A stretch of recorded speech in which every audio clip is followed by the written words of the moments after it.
Hi guys, I'm going to be going over our new muffler, how to install it on the 193 or 194 saw.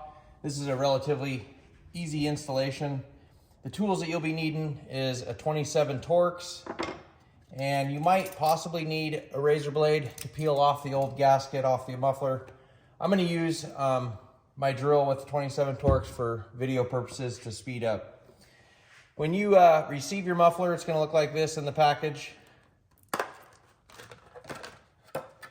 You won't need to remove the Allen screws there. Inside of here is the screen, and it slides in to the body of the interior of the saw, so you can remove the screen if you want.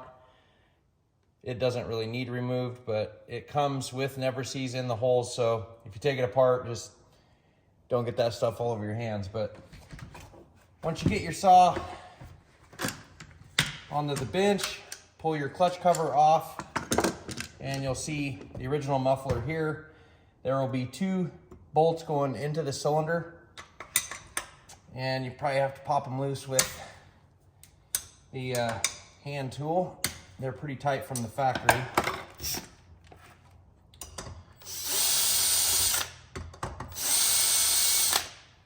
So once you get those loose, when you pull this off, the gasket could stick to the muffler, or it could be on the cylinder or fall down. So just be aware that there is a gasket there.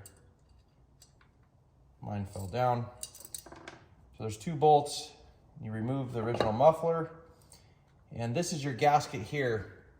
Now, if this gasket happens to stick to your original muffler, you could take your razor blade and just gently try to pry it up off of the muffler body. That usually works pretty good.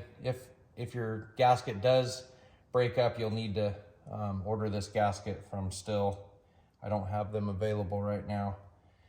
But once you get your gasket off, there's 2 little pegs on the corner of the gasket here, and the teardrop goes upward, and it sits onto the cylinder like so, and it kind of holds itself like that.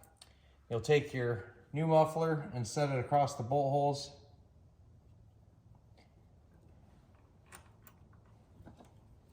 Set your cylinder bolts in.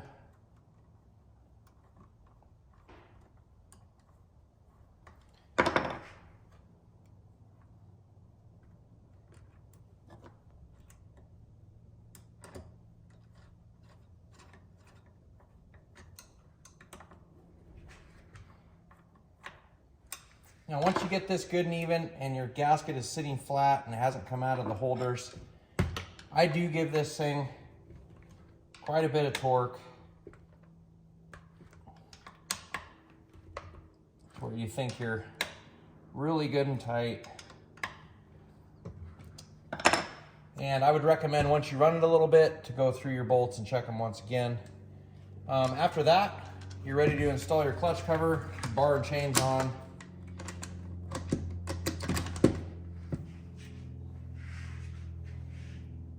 And it is on the saw, and it will exhaust out of the bottom like so. You can see the screen in there. So that's really all there is to it.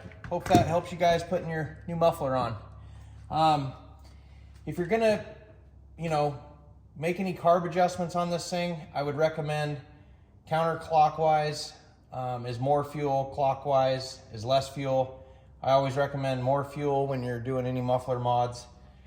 Your low screw is the closest one to your cylinder. It always has an L. Your H is your high. I would probably try to go at least 1/8 to 1/4 of a turn on your low and see how that does. Add a little bit to your high, and you may need to adjust your idle. And from that point on, you can look at the color of your screen. You want to basically see something like a brown cardboard box. And once you get it idling, get it up in running temperatures and see how it does. But clockwise, less fuel; counterclockwise, more fuel. So start with your low, tiny bit on your high, and you should be pretty close.